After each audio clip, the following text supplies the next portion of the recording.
आज अगर कौम मुस्लिम के अंदर पैदा हो जाए, हालात बदलते नजर आएंगे, हालात बेहतर होते नजर आएंगे। आज जरूरत इस बात की है, आप शाम को बैठे हुए हैं, आपकी प्लानिंग और मशवरा क्या है? क्या करना चाहते हैं आप? कोई प्लानिंग नहीं है आपकी, कोई मशवरा नहीं है आपका। है कोई मशवरा? नहीं। कोई प्लानिंग है? नहीं। मैंने पिछले साल इस प्रोग्राम में भी इशारा किया था, हमारी बहन मुस्कान को कॉलेज से बाहर निकाला गया था कर्नाटका की सरजमीन पर। तकरीबन 1.5 साल का जमाना गुजर गया, कौम मुस्लिम का सर शर्म से नीचे आ गया था और लोगों ने कहा था नहीं साहब 1 साल नहीं गुजरेगी, हम कॉलेज बनाएंगे। आज 1.5 साल गुजर गई, किसी को कोई मतलब नहीं है। वही उर्स है, वही कव्वाली है, वही न्याज़ें हैं, वही चादर है। अफसोस, आपको ये शऊर कब पैदा होगा कि आपकी जिम्मेदारी क्या है? अल्लाह का कुरान कहता है इन्नल्लाह ला युगय्यिरु मा बिकौमिन हत्ता युगय्यिरु मा बिअनफुसिहिम। खुदा ने आज तक उस कौम की हालत नहीं बदली, न हो एहसास जिसको अपनी हालत खुद बदलने का। जरा एहसास कीजिए, जरा एहसास कीजिए, जरा महसूस कीजिए। और हमारे यहाँ एक बड़ी बीमारी है कि अगर कौम में कोई काम करने लगे तो सपोर्ट करने वाले 4 होते हैं और 96 बंदे टांग खींचने वाले होते हैं। ये हमारे यहाँ बड़ी बीमारी है। मुझे याद आता है सलाहुद्दीन अय्यूबी का एक जुमला, सलाहुद्दीन अय्यूबी का एक जुमला मुझे याद आता है। उन्होंने कहा अगर मुसलमान के दुश्मन न होते तो मैं पूरी दुनिया को फतेह कर लेता। अगर मुसलमान के दुश्मन न होते। आज मुखबरी हमारी कौन कर रहा है? हमारे अपने लोग। कौम की दलाली कौन कर रहे हैं? हमारे अपने लोग। नामों की लिस्ट बना के कौन पहुंचा रहे हैं? हमारे अपने लोग। तोड़ बट्टे कौन करा रहे हैं? हमारे अपने लोग। जिसका बेटा जेल में थाने में पकड़ लिया गया है, उसके घर वालों से 50,000 लेकर आधे अपनी जेब में कौन रख रहे हैं? हमारे अपने लोग। रात के अंधेरे में तोड़ बट्टे कौन करा रहे हैं? हमारे अपने लोग। फिर जिंदगी भर एहसान कौन जता रहे हैं? हमारे अपने लोग। ये सोच रहे हैं कौम की दलाली करते रहेंगे, हमें पीने के लिए 1 कप चाय मिलेगी, हमें जब मारा जाएगा तो हमें छोड़ दिया जाएगा। डॉक्टर राहत इंदौरी ने कहा था लगेगी आग तो आएंगे घर की इज्जत में, यहाँ पे सिर्फ हमारा मकान थोड़ी है। ये मत सोचिए जब मारा जाएगा तो आपके लिए रेड कलर का कारपेट बिछाया जाएगा। ये मत सोचिए आपको नवाजा जाएगा, नहीं। दुनिया ये समझ गई है जो अपनी कौम का न हुआ वो हमारा कैसे हो सकता। दुनिया ये समझ गई है, दुनिया ये जान गई है जो अपनी कौम का न हुआ वो हमारा कैसे हो सकता है। और एक बात और, काम करने वालों की कदर करें, कान भरने वालों की नहीं। काम करने वालों की कदर करें, कान भरने वालों की नहीं। मैं आपके इलाके से वाकिफ नहीं हूं, यहाँ कितने लोग हैं, आपका गांव कैसा है, क्या मिजाज है, कितने मदरसे हैं। हमारे बड़े भाई सलीम रजा पीलीभीती बहुत मशहूर है, हमेशा इनके साथ बंगाल में, उड़ीसा में और बिहार में कई जगह प्रोग्राम होते हैं। अल्हम्दुलिल्लाह मैं जानता हूँ कि ये इस इलाके में एक मदरसा चलाते हैं, जहां तक मैंने सुना है। मुझे नहीं मालूम लड़कियों का या लड़कों का है, लड़कियों का इदारा अल्हम्दुलिल्लाह। और मुझे ये जानकर ये बड़ी खुशी है कि अल्हम्दुलिल्लाह अपनी जेब से चलाते हैं। ये बड़ी बात है। चंदा नहीं करते हैं, रसीदें नहीं काटते हैं, किसी के सामने नहीं जाते। हम ये जितने भी मिंबर पे बैठने वाले लोग हैं, सलीम रजा पीलीभीती साहब को बहुत अच्छे से जानते हैं। कहीं कोई रसीदें नहीं काटते, चंदा नहीं करते हैं। हमें फख्र है अल्हम्दुलिल्लाह हमारे दरमियान ऐसे भी लोग हैं जो मसलक के आला हजरत के फरोग के लिए तन मन धन की कुर्बानी देने के लिए तैयार है। मेरे अजीजों में हाथ जोड़ के इतना कहता हूँ, अगर यही मिजाज तुमने बना लिया, टांग खींचने का मिजाज, तो याद रखिएगा हालात दिन ब दिन बद से बदतर होते चले जा रहे हैं। ये ना हो बैठकर अफसोस करना पड़े काश मैंने पहले मान लिया होता। बड़ा मुसीबत का वक्त है ये। हमारे यहाँ जिंदगी में कदर नहीं की जाती है। जब तक इंसान जिंदा रहता है टांग खींची जाती है, जब वो मर जाता है तब जाके उसकी कब्र पर चादरें चढ़ाई जाती है। जब तक जिंदा रहता है हमारे अपने लोग टांग खींचते रहते हैं, ये कैसे कर दिया, ये कैसे हो गया, इतना कैसे बोल दिया, ये क्या कर दिया। यार खुदा के बंदो शर्म करो, तुम भी इंसान हो, फरिश्ता नहीं हो। हम भी इंसान है, इस मिंबर पे बैठने वाले लोग भी इंसान है। टांग खींचते रहेंगे, काम कैसे हो पाएगा। हमारा दौर किसी भी जमाने में ये नहीं था। मेरी कौम का दौर तुम जानना चाहते हो, पढ़ो डॉक्टर इकबाल को। कौम मुस्लिम के जवानों का दौर क्या था।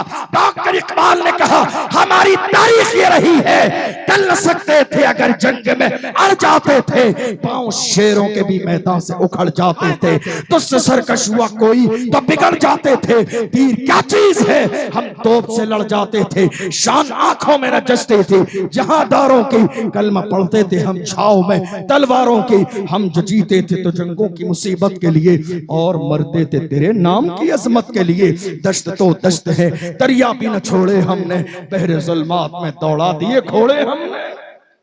ये किसी और की नहीं, हमारी तारीख है। कहां है मुसलमान आज। सगे भाई की भाई से सलाम दुआ नहीं है आज, फिर कह रहे हो हालात बहुत खराब है। बेटे का बाप से सलाम दुआ नहीं है आज, फिर आप कह रहे हैं हालात खराब है। बेटी का माँ से सलाम दुआ नहीं है, आप कह रहे हैं हालात खराब है। आपके मोहल्ले के मस्जिद के इमाम से सलाम दुआ नहीं है, हजार खामियां आपको उसमें नजर आती हैं, फिर कहते हैं हालात अच्छे नहीं है। हमारी कौम का ये अलमिया है, एक नायब रसूल को चाय के होटल पे डिस्कस किया जाता है। मस्जिद के इमाम की बातें क्या होती मालूम है आपको, चाय के होटल पर। तुम्हें अंदाजा भी नहीं, हमारी कौम के ये उलमा हमारे कायद है, हमारी कौम के ये उलमा हमारे रहनुमा हैं। खुदा के बंदो इतना तो करो, जब तुम्हारी अपनी औलाद कोई गलत काम कर देती है और अगर नाम आ जाता है ना, तो रिश्वत दे के नाम आप कटवाते हैं और मस्जिद के इमाम का नाम अखबार में छपवाते हैं, ताकि लोगों को पता चल जाए ये जलील रुस्वा हो जाए। याद रखिएगा, आपके चाहने से न किसी को इज्जत मिलेगी न कोई जलील होगा। हम तो बड़ी मोहब्बत के साथ कहते हैं ऐसे लोगों के लिए जो हमारे स्टाफ के लोगों को जलील करना चाहते हैं, उलमा को, हम बड़ी मोहब्बत से कहते हैं नादान को इस बात का बिल्कुल नहीं पता। वतुइज़्ज़ु मन तशाअ वतुज़िल्लु मन तशाअ, अल्लाह के हुजूर ये होता है फैसला। वतुइज़्ज़ु मन तशाअ वतुज़िल्लु मन तशाअ, झूठी नवाज़िशात की बारिश फजूल है, हमको जलील करने की साजिश फजूल है, हमारा कदम कदम पे मददगार है खुदा। वतुइज़्ज़ु मन तशाअ वतुज़िल्लु मन तशाअ। आज अगर चाहते हैं हालात बदल जाएं तो पहला काम इख्तिलाफ खत्म कर दीजिए। चाहते हैं कौम तरक्की करे तो जो आपका ईगो है ना उसको जरा डाउन कर लीजिए। जो तकब्बुर है ना, तकब्बुर, कोई फायदा नहीं है इसका, इस बड़कपन का कोई फायदा नहीं है। ये जो नाम है ना, लोग इतरा रहे हैं मूंछ पकड़ने के बाद, मेरा नाम, मेरा नाम, मेरी दौलत, मेरी बिल्डिंग, मेरी हवेली, मैं मालदार इंसान हूं।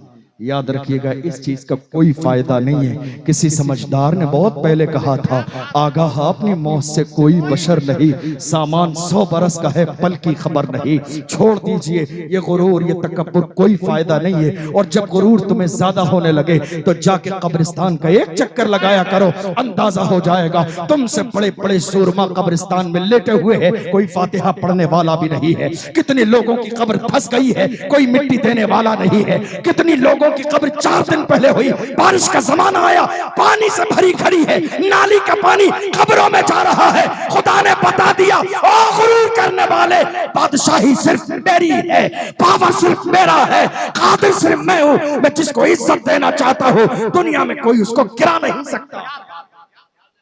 हम गुरूर और तकब्बुर कर रहे हैं, ये सोच रहे हैं नहीं मेरे अजीजों, ये दुनिया हमें पैरों के नीचे कुचल देना चाहती है। आप भी अगर अपने बारे में नहीं सोचेंगे तो कौन आपके लिए सोचेगा। आप क्या सोच रहे हैं, कोई कायद थाली में रख के सजा के आपके सामने पेश करने लाएगा, लीजिए आपकी हिफाजत के लिए कायद पेश किया जा रहा है? ऐसा कभी नहीं होगा। हमारे यहाँ कायद क्यों नहीं है? बस आखिरी 1-2 मिनट के चंद जुमले कह रहा हूं, याद रखिएगा। कौमे मुस्लिम के पास आज कायद क्यों नहीं है? मैं सियासी कायद की बात कर रहा हूं। क्यों नहीं है? क्योंकि हमारे ईगो का लेवल यह है कि हम में से हर शख्स अपने आप को बड़ा समझता है, चाहे उसके अंदर सलाहियत है या सलाहियत नहीं है। याद रखिएगा, कायद का कोई डिप्लोमा नहीं होता है। कायद का कोई कोर्स नहीं होता है। ये क्वालिटी अल्लाह जिस बंदे को चाहता है अपनी रहमत से अता फरमाता है। तो अल्लाह ने जिसको अता फरमाई है दिल कुशादा करके उसको कायद मान लीजिए, आफियत इसी में है। और अगर कायद नहीं मानेंगे तो जिस कौम ने अपने कायद को खो दिया आज उनकी कोई शनाख्त नहीं है, आज उनकी कोई पहचान नहीं है, आज उनकी कोई सुनने वाला नहीं है। मैं और इससे ज्यादा सियासी गुफ्तगू करूंगा, वक्त में गुंजाइश नहीं। मुफ्ती हम्माद साहब क़िबला आ चुके हैं, देख लीजिए मुल्क के कोने कोने में कौन है आपकी बात करने वाला, कौन है आपके मसाइल पर बात करने वाला, कौन है अजान की बात करने वाला, कौन है सीए और एनआरसी की बात करने वाला, कौन है वक्फ बिल की बात करने वाला, कौन है नामुस रिसालत की बात करने वाला। पूरे मुल्क में हम जब कोई मसला आता है नजर दौड़ा के देखते हैं, देखे कौन आता है। जितनी भी नाम निहाद सेकुलर पार्टियां हैं, जब मुसलमानों की बात आती है एक जुमला भी उनकी जबान से निकलता नहीं है। हमें तो इस मुल्क में बोलने वाला सिर्फ एक ही नजर आता है। बात अजान की हो बोलने वाला एक ही है, बात नमाज की हो बोलने वाला एक ही है, बात नामुस रिसालत की हो बोलने वाला एक ही है, बात सीए और एनआरसी की हो बोलने वाला एक ही है, बात नामुस रिसालत की हो बोलने वाला एक ही है, बात वक्फ बिल की हो बोलने वाला एक ही है। वो एक ही है जिसने पार्लियामेंट में बिल फाड़ दिया, वो कोई और नहीं, वही मर्द कलंदर जिसके सर पर नक्शे नाले ने मुस्तफा की टोपी मौजूद। हम समझ गए जो मुस्तफा का वफादार होता है वो कौम का गद्दार कभी नहीं हो सकता। मैं अपने जवानों से कहता हूं, जवानों अपने अंदर सियासी शऊर पैदा करो, सियासी शऊर पैदा करो, पहचानो अपना कौन है बेगाना कौन है। अपने अंदर अपना लेवल डाउन मत करो। तुम्हारा लेवल ये शराब की दुकानें नहीं है, आपका लेवल ये जिना के अड्डे नहीं है, नहीं तेरा नशे मन कसर सुल्तानी के गुंबद पर तू शाही है बसेरा कर पहाड़ों की चट्टानों में। उकाबी रूह जब बेदार होती है जवानों में, नजर आती है उनको अपनी मंजिल आसमानों में। आपका लेवल ये नहीं था जितना लेवल आज आपने अपना डाउन कर लिया है। अल्लाह ने किसी को बेकार पैदा नहीं किया है। इस जवानी की कदर कीजिए, अपनी सोच को बेहतर बनाइए, फिक्र को बेहतर बनाइए, अपने सीने के अंदर मिल्लत का दर्द पैदा कीजिए। रसूलुल्लाह का फरमान, मेरे नबी ने इरशाद फरमाया, मन अस्बहा वलम यहतम बिउमूरिल मुस्लिमीन फलैसा मिन्ना। हुजूर फरमाते हैं जिसने एक सुबह भी इस हाल में की कि जिसे उम्मत की परवाह न हो वो हम में से नहीं है। जिसने एक सुबह भी इस हाल में की कि उसे कौम की परवाह नहीं है वो हम में से नहीं है। आज फलस्तीन के बच्चे गाजा की सरजमीन पर चीख चीख के कह रहे हैं, हमें तने तन्हा छोड़ देने वालों, क्या तुम्हें कल अल्लाह के यहाँ जवाब नहीं देना पड़ेगा? अपने सीने के अंदर मिल्लत का दर्द पैदा करें, इत्तेफाक और इत्तेहाद पैदा करें। मेरे मादर इल्मी अलजामियतुल शफिया मुबारकपुर से हुजूर हाफिज मिल्लत ने फरमाया था, इत्तेहाद जिंदगी है, इख्तिलाफ मौत है। उसी मिशन पर काम करते रहेंगे तो इंशाअल्लाह अल्लाह दुनिया और आखिरत दोनों को कामयाब फरमाएगा। अल्लाह की बारगाह में दुआ है हमने जो सुना है इसे समझने और अमल करने की तौफीक अता फरमाए। वक्त में गुंजाइश नहीं, वैसे भी ज्यादा वक्त हो चुका है, किसी और मौके पर इंशाअल्लाह आपकी फरमाइश पूरी की जाएगी। मुफ्ती साहब क़िबला भी बहुत देर से इंतजार कर रहे हैं। सहवन कोई लफ्ज़ हुई हो आप सबको गवाह बनाकर तौबा करता हूँ, अल्लाह माफ फरमाए। वस्सलामु अलैकुम व रहमतुल्लाहि व बरकातुहू। माशाअल्लाह बहुत शानदार गुफ्तगू हुई है, अल्लाह अमल की तौफीक अता फरमाए। हुर्मत इश्क तुझे दाग लगाने का नहीं, बात बनती ना बन